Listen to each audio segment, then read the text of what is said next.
beloved countrymen and women, our Caribbean brothers and sisters, friends of the Commonwealth of Dominica, all those concerned about the effects of global climate change. It has been 10 days since our homes were shattered, our power cut, our communications silenced, and too many of our beloved taken from us. Darkness descended on a night that will forever be a scar on Dominica.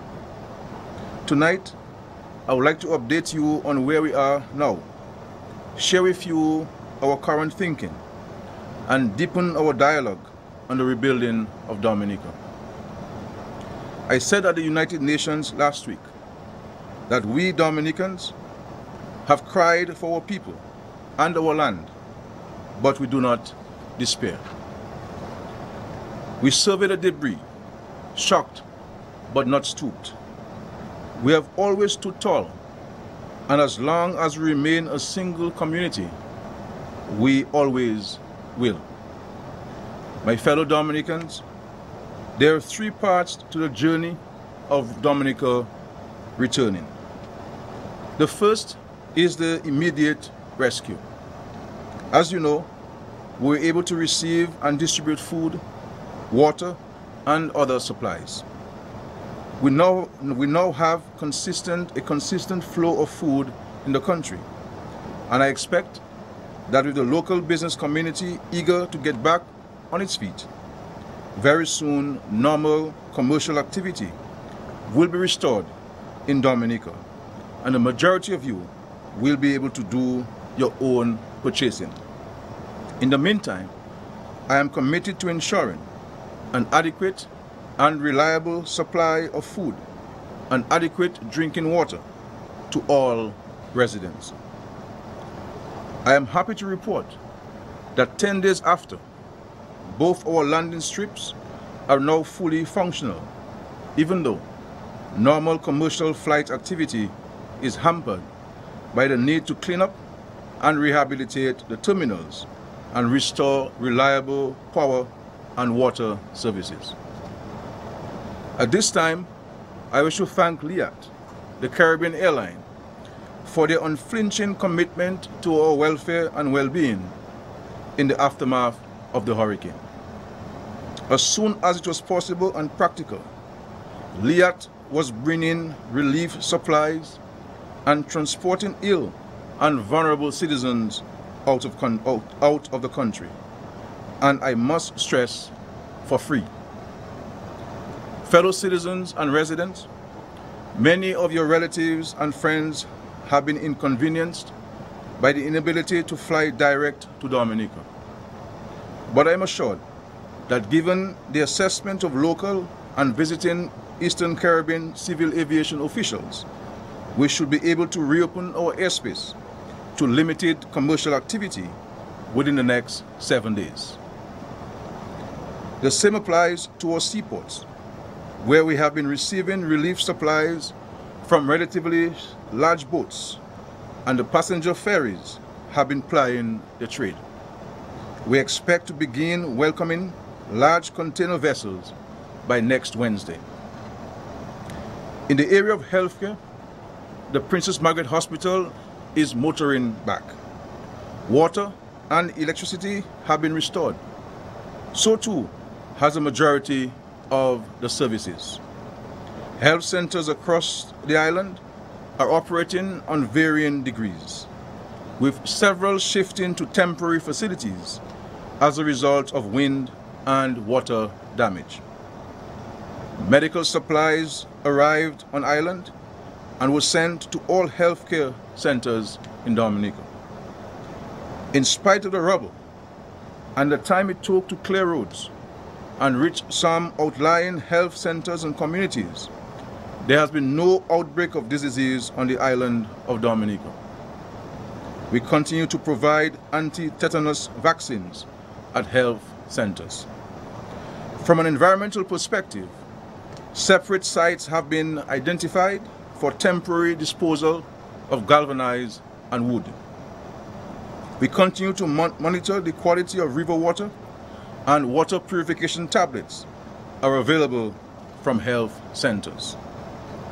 Citizens, residents, and friends, power is returning to Dominica. We're a long way from full restoration, but with the Princess Margaret Hospital now fully powered, we expect to have electricity slowly returning to adjoining areas, wider Roseau, and gradually to communities across the island. It is difficult at this stage to hazard a guess as to when full power will be restored in the country, but thankfully the process has started. Of course, I would implore residents to avoid the temptation of interfering with electricity lines. The reality is that several homes around the island are not in any shape to reconnect to the national grid. It will be very dangerous for persons not skilled in the field to go tampering with live electricity wires. Please, let us first establish street connections so that at least there is adequate lighting in your communities. Telecommunication services are coming back in Roseau and outer districts. This is indicative of the gradual return to normalcy that one can expect over the course of the next few days and weeks. Respect for law and order has returned to Dominica. We were all deeply shocked and saddened by the looting that took place after Maria. There is no place for it, and we will have no tolerance for it. Thanks to the efforts of the local police, the regional security system, and defense forces from around the region, this situation has now been brought under control. Nevertheless, we shall keep the curfew in effect for the time being. Some of our private schools, I am glad to report, will reopen on a limited scale next week. But for the vast majority of students and teachers, there is no place to call theirs, as most of our schools, if not severely damaged or destroyed, are being utilized as shelters for persons who lost their homes or those whose homes are not sufficiently mended to permit their return. I have been in discussion with several friends of Dominica, including the Caribbean Confederation of Credit Unions, to which 75,000 individuals and entities in Dominica are accredited. They are lending a helping hand, and together with some other private individuals, we shall be seeking to provide a desk and a chair, as well as adequate temporary shelter for many of our students, particularly 4th and 5th formers, as well as all primary school students on island. Current shipping challenges notwithstanding, I am hoping to have temporary schooling facilities in place to augment those that can use the existing plant by the 15th of October 2017. Thanks to every one of you, our roadways are being cleared at a very rapid rate. Indeed, there are tonight only a few communities not accessible by motorized vehicular traffic. These include Bellevue to Bacatel, to include Granby, Bells to Hatton Garden, Wharton Haven, and Mont Prosper. Given the rate at which the crews have been going, and I must pause here to thank our brothers and sisters from neighboring Caribbean islands, France and Venezuela, we expect to have full, unfettered access to all areas of the country by the latter part of next week.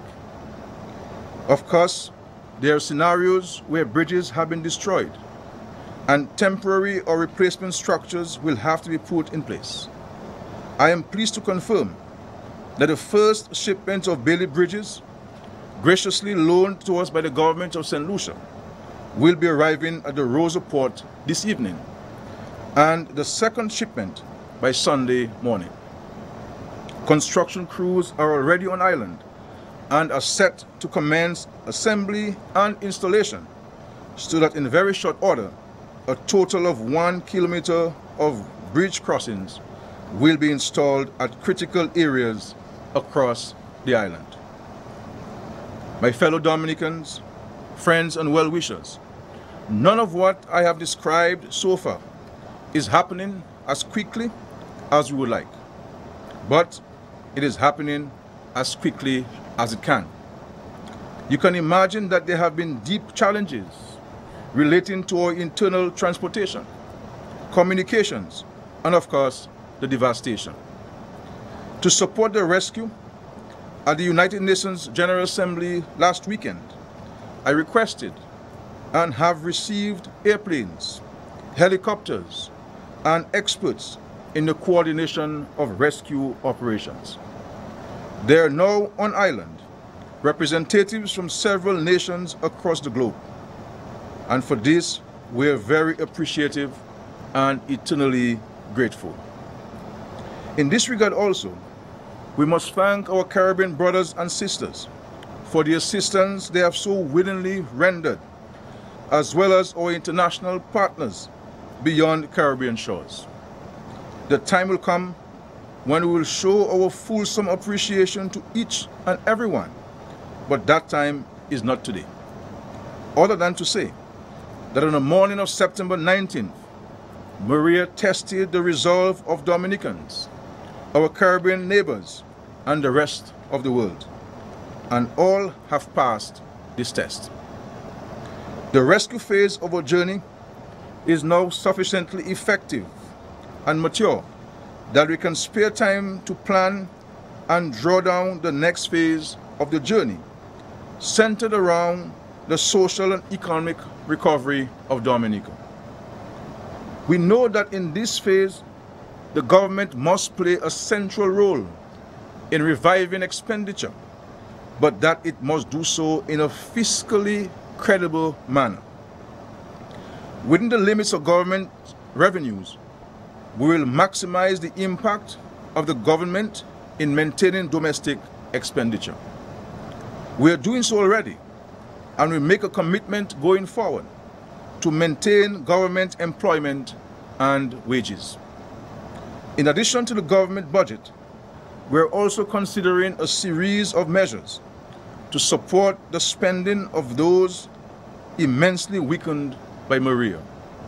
This may include direct social payments, small loans, or advances on salaries and pension payments.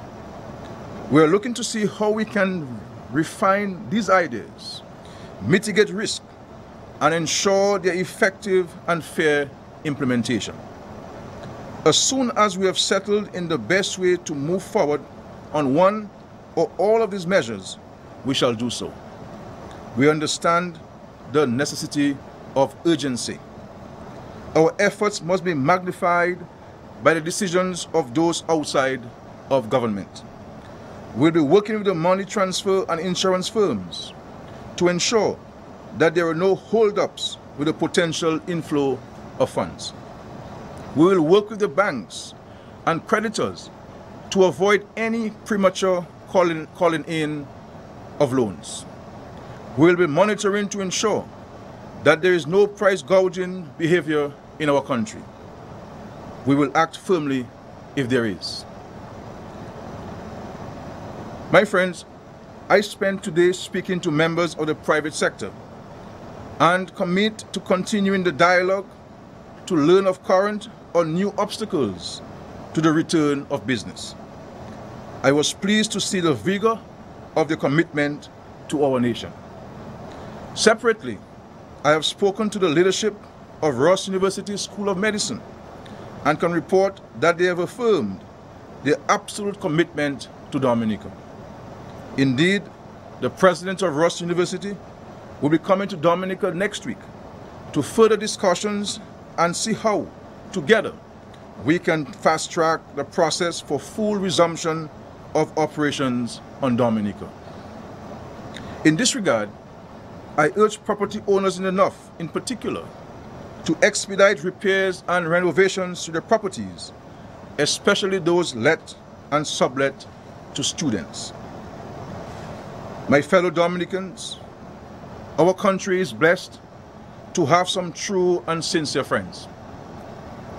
I have spoken to Claire Harbour, and they have said to me that their marriage to Dominica was for better or for worse, for richer or for the poorer, in sickness and in good health. They made clear that Dominica is their home and they're here to stay. Indeed, I am pleased to announce tonight that Clare Harbour is reopening for business on Monday, October 2nd, 2017, in 2 of its 4 buildings, specifically Clare Harbour's Canefield and Marpin locations. 425 employees, that is more than 50% of its workforce, have indicated that they're ready to return to work on Monday. 3 out of 4 buildings had extensive roof damage, and 200 employees have been working all week, gutting and cleaning those 4 buildings. Very importantly, my fellow citizens, Clare Harbour is going to process its first payroll since Hurricane Maria on Monday. This means that employees can go to the banks and get paid on Monday. This is an example for all to see of the commitment and determination of corporate Dominica to help this country bounce back better than ever. Ladies and gentlemen, the government of Dominica understands that alongside the tragedies are opportunities for rebuilding. And so we are also looking at our existing legislation to ensure that we are not inadvertently and needlessly blocking or delaying activities that could help us rebuild better and quicker. In this regard, I am pleased, indeed overwhelmed, by the expression of interest by the domestic and regional private sectors in the rebuilding phase of our country. Many have contributed generously to our rescue efforts, and now we look forward to them lending of the expert advice and technical capabilities as together we labor to build back better. The final part of the journey to Dominica returning is ensuring that we build a stronger Dominica, a climate-resilient Dominica. To this end, we are working with our international partners to not just rebuild, but to consider carefully where we build, what we build, and how we build. The international community has reacted very positively to our desire to do so, to be the captains of our fate, and to choose the shape of our recovery. The Secretary General of the United Nations will visit us over the next few days. The World Bank and the European Development Agency have pledged considerable sums to back our vision as the first climate-resilient nation of the climate change era. These pledges are considerable. We are confident they will be honored. This, ladies and gentlemen, is a moment to grasp. In coming weeks, my team and I will be giving our all to try and cement the ideas that have attracted these pledges and to turn these pledges into cash, construction, and resilience. To this end, it is necessary for me to travel extensively in the coming days and weeks. Following the visit to Dominica of the Secretary General of the United Nations, I will be leading a delegation to Washington to meet with the World Bank and also to have an interface with several key and influential members of the United States Congress. There is also the possibility of my having a direct audience with an even more powerful official in Washington. Dominica needs help if it is to recover and rebuild in a sustainable manner. And I will do whatever is necessary, including travel as far as needed, to get the message across that we are down but not out. We have picked ourselves up, dusted ourselves off, and we have started to both restore and build out this beautiful country of ours. In the weeks ahead, I shall also be visiting Brussels, the Far East, and the Middle East. So brothers and sisters, to reiterate, we're deep into the rescue phase of our journey. We're using the government budget within fiscal constraints to support the recovery now, and we will be rolling out a series of new economic recovery measures shortly. We are committed to not building on old vulnerabilities, but creating new resilience. The world has expressed considerable support for that, and in memory of those who slipped between the centuries of our heart, on September 19th, we will try our best to secure the return of this fair land quickly and stronger. I urge you this evening, therefore, to be strong and of good cheer. The first 10 days would have been the worst. There are still some niggling problems that need to be aggressively tackled and resolved. But I am satisfied that with the commitment and determination of service providers here in Dominica, and with the continued advice and assistance of our brothers and sisters from neighboring Caribbean islands and the wider international community, we shall overcome Hurricane Maria. There have been some unfortunate moments ever since this disaster struck, but I urge you to put these behind you and focus on the task ahead. None alive has had to grapple with the realities of a Category 5 hurricane. No manual could have prepared us for this. We're all on a learning curve, but commitment and determination can and must win out. I salute Dominicans at home and abroad this evening. You have shown resilience. You have shown fight. You have demonstrated love of country and brotherly and sisterly love beyond compare. Tonight, we reach across the seas and we say to our brothers and sisters in Antigua and Barbuda, St. Martin, Anguilla, the US and British Virgin Islands, Puerto Rico, Florida, Houston, and Mexico, this is our moment. We cannot and we must not stay down. We must rebound. My fellow Dominicans, thank you for bringing Dominica through the last 10 days. Thanks to our friends and well-wishers, we are forever grateful. Together, we shall rebuild our beautiful country, Dominica. I thank you for the courtesy of listening to me this evening. May the good Lord bless you and your families, and may the good Lord continue to bless and protect our beautiful country, Dominica. I thank you.